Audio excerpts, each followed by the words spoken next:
రావాల్సింది ఇక్కడికి కాదు స్వామి, కేరళలోని మహిషాసురమర్దిని ఆలయానికి.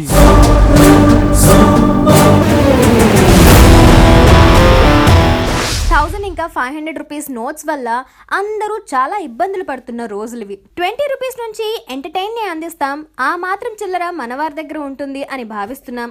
మా సినిమా తప్పకుండా అందరికీ నచ్చుతుంది, ఇలాంటి రోజుల్లో విడుదల చేస్తున్నామంటేనే సినిమా పైన మాకున్న నమ్మకం ఎలాంటిదో ఇప్పటికీ మీ అందరికీ అర్థమై ఉంటుంది అని హీరో నిఖిల్ ఇంటర్వ్యూలో చెప్పారు. కంటిన్యూస్ గా back to back different movies చేస్తున్న నిఖిల్ ఫ్రెష్ గా అటెంప్ట్ చేసిన మూవీ ఎక్కడికి పోతావు చిన్నవాడ. సౌండింగ్ లోనే చాలా డిఫరెంట్ గా కొత్తగా ఉన్న టైటిల్ తో తెరకెక్కిన ఈ సినిమా ఇంకెంత కొత్తగా ఉంటుందో అని ఆడియన్స్ లో ఎక్స్పెక్టేషన్స్ పెరిగాయి. ఫ్రైడే రిలీజ్ అయిన ఈ సినిమా ఎక్స్పెక్టేషన్స్ కి మించి ఉందా లేకపోతే టైం ఫిష్ అందా చెప్పేస్తా in India glitz movie review.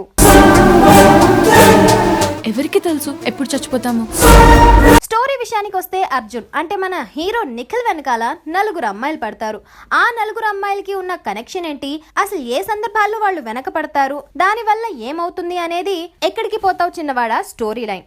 ఇక పాజిటివ్స్ గురించి మాట్లాడాలంటే ఇనీషియల్ గా అనుకున్న స్టోరీ లైన్ చాలా బాగుంది. ప్రతి మనిషి చనిపోయిన తర్వాత 21 గ్రామ్స్ బరువు కోల్పోతాడు, అది అతని ఆత్మ బరువు అనే కాన్సెప్ట్ సైంటిఫిక్ గా ఉందనే విషయాన్ని చెప్పారు.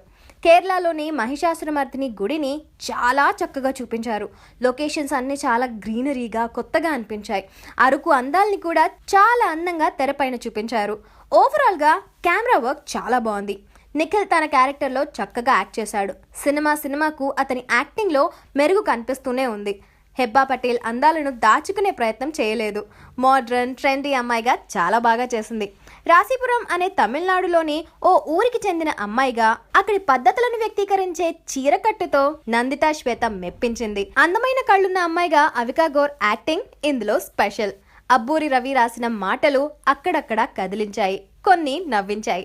శంకరాభరణం అనే పదం తనకు పెద్దగా పడదనే హీరో డైలాగు ప్రేక్షకులకు వెంటనే కనెక్ట్ అయిపోతుంది. కేరళ ఆలయంలోని వ్యక్తుల వేషధారణ కూడా కొత్తగా అనిపించింది, నమ్మశక్యంగా ఉంది. ఇక మైనస్ పాయింట్స్ విషయానికి వస్తే పాయింట్ కొత్తగానే ఉన్నా అక్కడక్కడ పెద్దగా కన్విన్సింగ్ గా అనిపించలేదు. పాటలు కూడా ఏవి అంత క్యాచీగా లేవు, రిపీటెడ్ గా పాడుకునేలా అనిపించవు. దయ్యాన్ని ఎస్టాబ్లిష్ చేసే సందర్భాల్లో వచ్చే కొన్ని కామెడీ సీన్స్ నవ్వు తెప్పించకపోగా సినిమా ఫ్లోను దెబ్బతీసేలా ఉన్నాయి. స్క్రీన్ ప్లే ఇంకొంచెం గ్రిప్పిగా ఉంటే బాగుండేది. కనీసం ఎడిటింగ్లో అయినా ఆ జాగ్రత్త తీసుకుని ఉండాల్సింది. తమిళనాడుకు చెందిన అమ్మాయి అసలు తెలుగు రానట్టు ఒక షాట్లో కనిపించి మరుసటి షాట్లోనే రాజా రవీంద్రను మావయ్య అని పిలవడం కాస్త మింగుడు పడని వ్యవహారం అన్నమాట. ఫస్ట్ హాఫ్తో పోలిస్తే సెకండ్ హాఫ్ కాస్త స్పీడ్ తగ్గిందనే చెప్పాలి. ఇక ఓవరాల్ గా ఒక అమ్మాయి ఆత్మ 4 పేర్లతో ఎలా చలామణి అయింది, ఆద్యంతం ఆసక్తి కలిగించే అంశం. అమల ఆయిషాగా మారిన తీరు, నిత్యతో పార్వతితో ఆమెకు ఏర్పడిన అనుబంధం వంటి అంశాలను చాలా చక్కగా క్లారిటీగా రాసుకున్నాడు డైరెక్టర్. ఫస్ట్ హాఫ్ లో ఇంటర్వల్ బ్యాంగ్, అంతకు ముందు సాగే అరగంట చాలా ఆసక్తికరంగా అనిపించాయి. అమల సికింద్రాబాద్ క్లాక్ టవర్ కి చేరుకున్నప్పటి నుంచి కాసేపు రొటీన్ ఫార్ములాలు ఫాలో అవుతున్నారేమో అనే విసుగు కనిపించింది. ఒక అబ్బాయి ఒక అమ్మాయి అందాన్ని చూసి ప్రేమిస్తాడా, లక్షణాన్ని చూసి ప్రేమిస్తాడా అనే ప్రశ్నను లేవనెత్తడం చాలా బాగుంది. ఇందులో ఒక చోట ఉన్న డైలాగ్ కు మరో చోట ఉన్న డైలాగ్ తో పొంతన కుదరదు. స్వార్థం ఉన్న చోట నేను ఉండలేను అని అమల ఆత్మ చెప్తుంది, కానీ అదే అమల తన ప్రేమ కోసం స్వార్థంతో ఆత్మగా సంచరిస్తుంది. సినిమాటిక్ లిబర్టీ అనుకుని సినిమాను సినిమాగా చూడాలి అనుకునే వారికి ఎక్కడికి పోతావు చిన్నవాడ నచ్చుతుంది. సో బాటమ్ లైన్ ఏంటి అంటే ఎక్కడికి పోతావు చిన్నవాడా ఒక్కసారి చూడొచ్చు చిన్నవాడా. So I'm going with 3 stars.